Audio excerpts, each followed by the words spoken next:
Good evening student. आज हम लोग लेसन 4 हमारे प्रथम राष्ट्रपति का बचपन उन्हीं की जुबानी।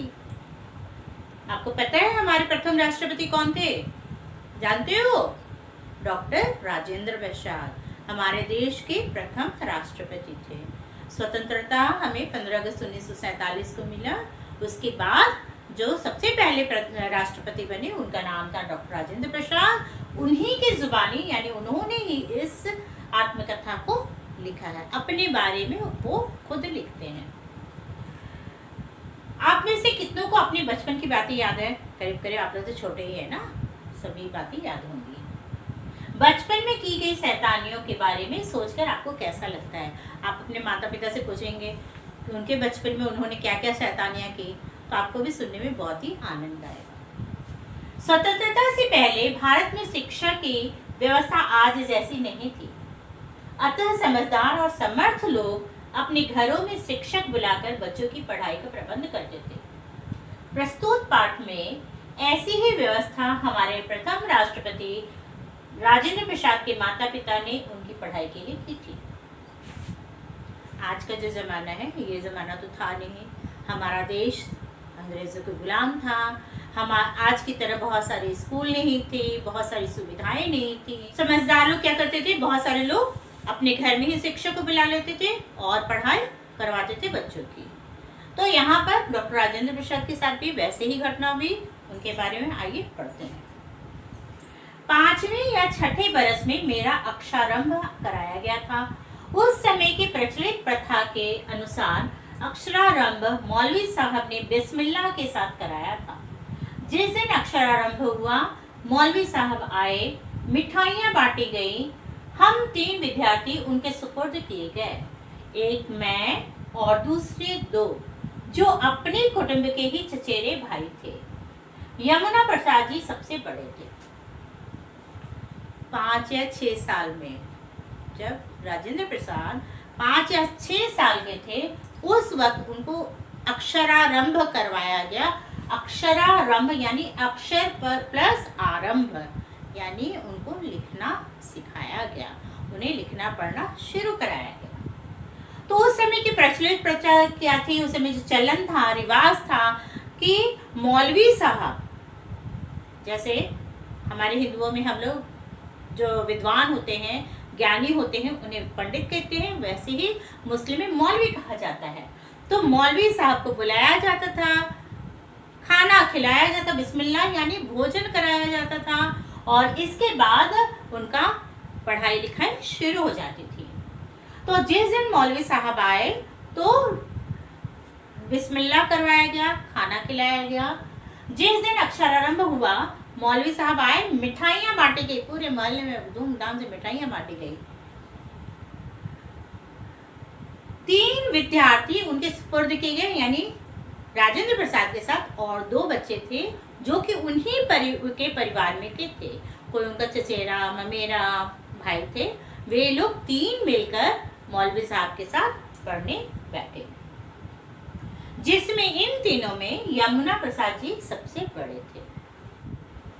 वे तमाम खेल और लड़कपन की शैतानी में आगे रहा करते थे। उनके एक चचा, जो मेरे भी चचा थे, बड़े मजाक पसंद थे। वे मेरे पिताजी के छोटे भाई थे, पर पिताजी के कई गुण उन्होंने भी सीखे थे। ये 3 लोग थे। 3 लोग में यमुना प्रसाद जी थे, वो सबसे बड़े थे।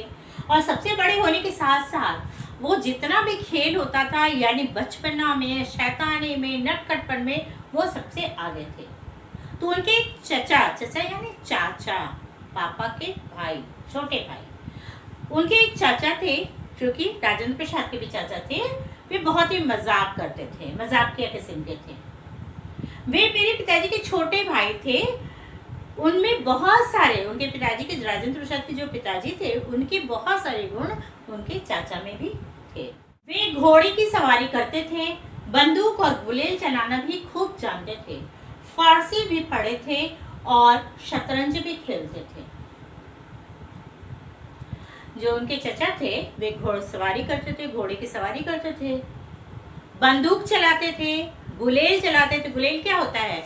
लकड़ी का बना होता है, उसमें आगे में रबर लगा होता है और उसमें पत्थर या कोई चीज़ भी रख करके उसमें दूर से हम लोग मारते थे। ये खासकर फल वगैरह तोड़ने के काम में आता था। तो वो गुलेल भी चलाते थे, बंदूक भी चलाते थे, फारसी भी पढ़े थे। उस जमाने में उर्दू फारसी भी पढ़ाई होती थी और वे शतरंज चेस भी अच्छा खेलते थे। मौलवी साहब जो हम लोगों को पढ़ाने आए विचित्र स्वभाव के आदमी थे। उनका बहुत सी बातों पर दावा था। मौलवी साहब जो थे, जो उनको पढ़ाने के लिए, इन तीनों बच्चों को पढ़ाने के लिए आए थे, बहुत ही अजीब स्वभाव के थे।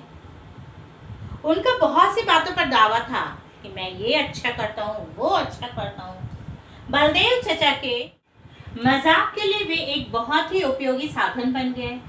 चचा तरह तरह की बातें मौलवी साहब को सुनाते और उनको उत्साह देकर यह कहलवा देते कि वे भी चाहे कोई भी काम क्यों ना हो जानते या कर सकते हैं।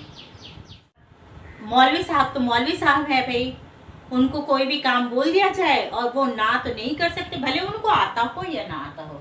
अब चचा जी के लिए तो एक और साधन मिल गया मजाक का।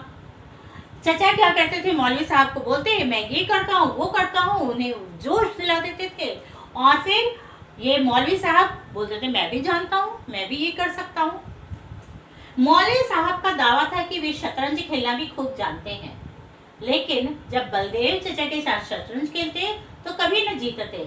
हम बच्चे इन मजाकों को कौतूहल से सुनते, हंसने का मौका आ जाए तो हंसना मुश्किल हो जाता था। अब इसके चचा जो थे उन्हें तो शतरंज में वो एक्सपर्ट थे।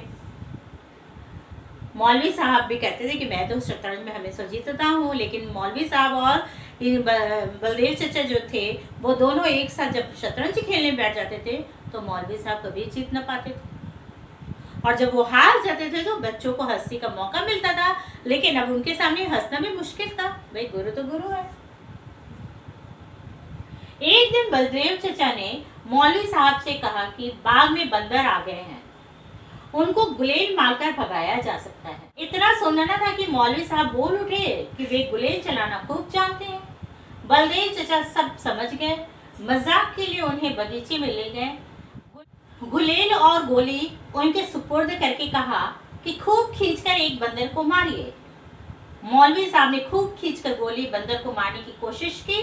इतने में ही उनके बाएं हाथ के अंगूठे से तर खून टपकने लगा और चोट के दर्द से वे सहम कर बैठ गए। गोली बंदर के बजाय वे खुद को मार बैठे। क्या हुआ? हाँ, बलदेव चचा तो मजाकिया किस्म के आदमी थे भाई, उनको तो मौलवी साहब एक अच्छा साधन मिल गए थे मजाक करने का। तो एक बार क्या हुआ कि बगीचे में बंदर आ गया, तो उन्होंने कहा, गुलेल और बंदूक देकर कहा कि आप एक बंदर को मारिए। मौलवी साहब बंदर को क्या मारेंगे, वो अपने ही अंगूठे में गोली मार लिए और उनके अंगूठे से बहुत ही खून बहने लगा। आगे की कहानी नेक्स्ट क्लास में।